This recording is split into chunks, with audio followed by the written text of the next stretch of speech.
What's up, Spartan Nation? It's Jacob Katsunicki here, back for another episode of the Michigan State Spartans Insider Podcast. It is now Tuesday, October 28th. That's the date for this podcast. Again, always going to be a lot of talk about football. Jonathan Smith, the future, lots of different speculation up there about what's going to be happening in the next couple of weeks with Michigan State football. We'll have plenty of content about that, both today and in the next couple of days leading into this next game against Minnesota. Obviously, tough loss for them after losing to Michigan, your big rival. But hey, today, Michigan State basketball is about to play a big exhibition game. As far as exhibition games go, this is important. They're about to play a road game against UConn. One of the top teams in the country, one of the best teams in the AP poll. So it's going to be real interesting to see how Michigan State does in this in this exhibition game. Yeah, UConn's number 4 in the rankings. So this is going to be a really intriguing game to see how Michigan State handles this, because it's on the road. And again, it's just UConn is UConn.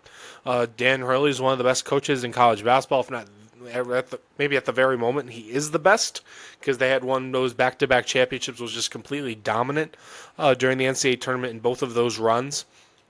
So it's gonna be a really good litmus test for this team before they get into the actual games starting next week. Their season opener is Colgate, and then they have Arkansas as well in their second game of the season. So things are gonna get challenging quick for Michigan State, and that's exactly how Tom Izzo likes it to be.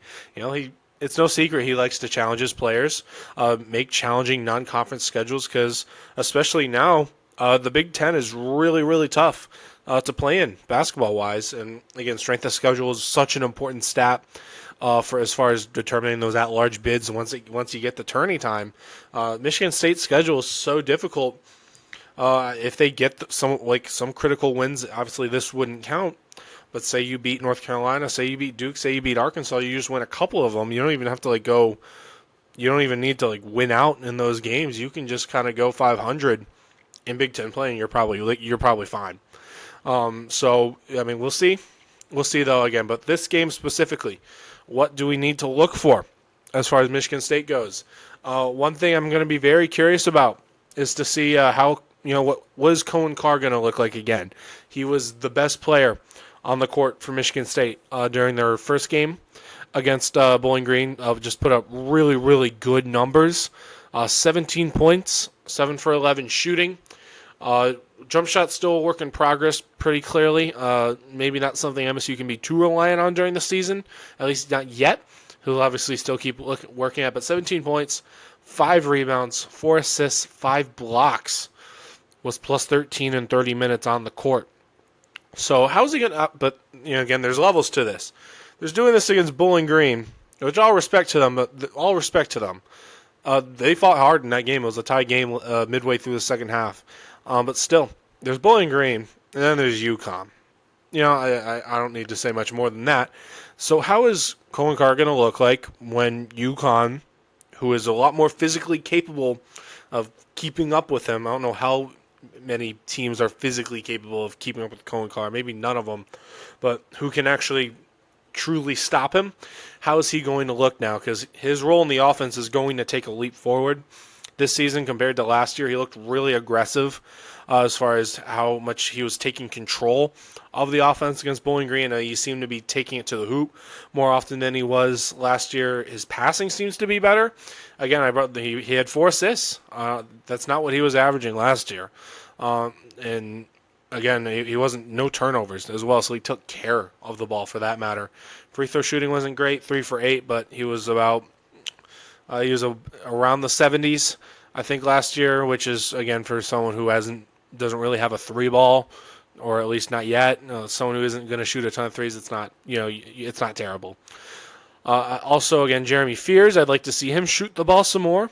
I think that's going to be another big key for Michigan State. Can their point guard shoot? Because Jeremy Fears is not a guy who was a volume shooter at all.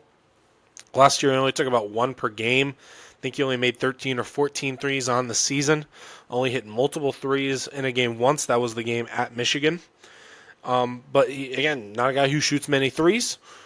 Michigan State needs him to be a guy who defenses have to respect on the perimeter, because he's the point guard, he's the main ball handler. If you can get that defender to take up just that extra step up, that can really help the court spacing, can help the pick and roll game just a little bit. If they maybe have to go over the screen instead of underneath the screen, that can just lead to more opportunities for Jeremy Fears and maybe for a guy like Jackson Kohler or Carson Cooper, the guy who is setting the screen and then rolling to the basket.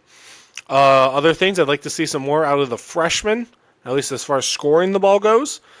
Cam Ward, 2 points in 17 minutes. So he was rebounding well, but other than that, had some struggles, 3 turnovers, 2 fouls.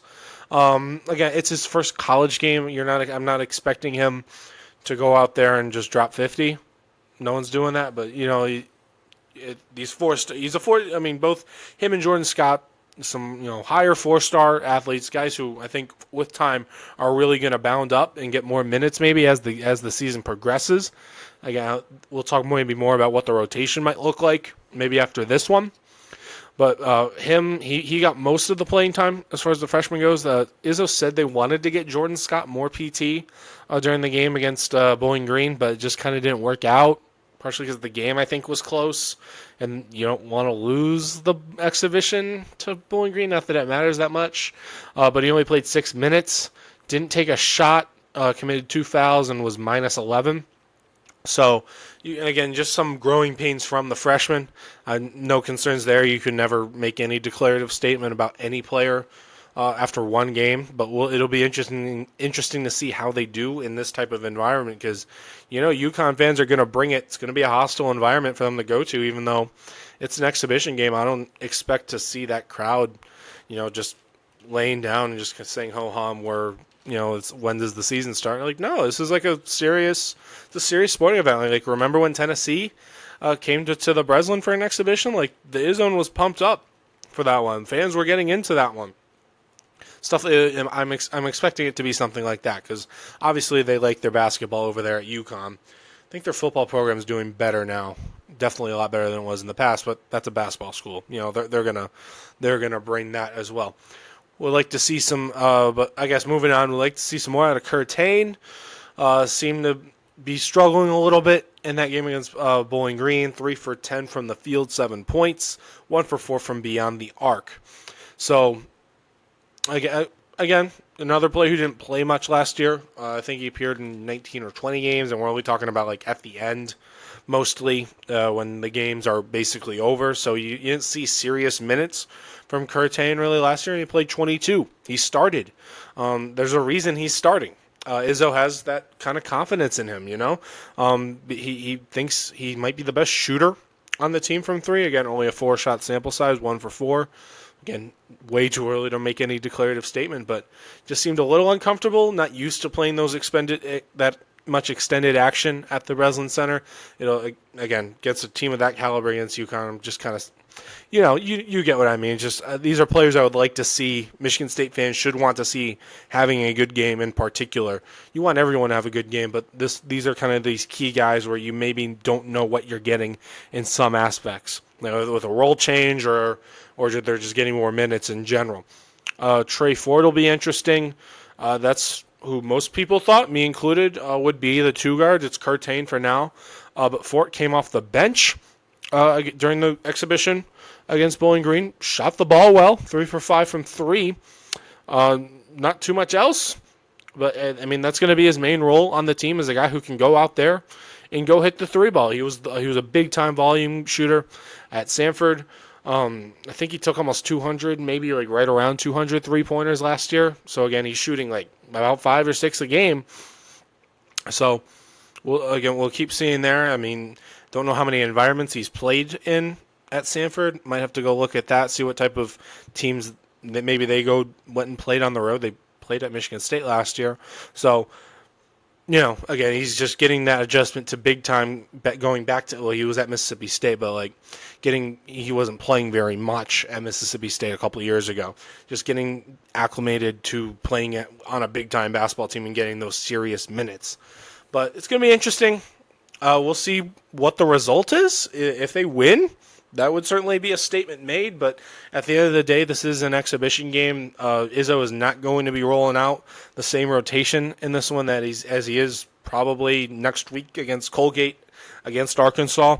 So you can't really make too many statements about Michigan State is great or Michigan State is bad because, well, Izzo isn't coaching it like he normally would, like during a full-on game. Again, weird stuff has happened in exhibition games. Michigan State has lost an exhibition game to Grand Valley State before, so just we'll see what happens. If they look great, great. If they don't, it's October. They have plenty of time to figure things out, though.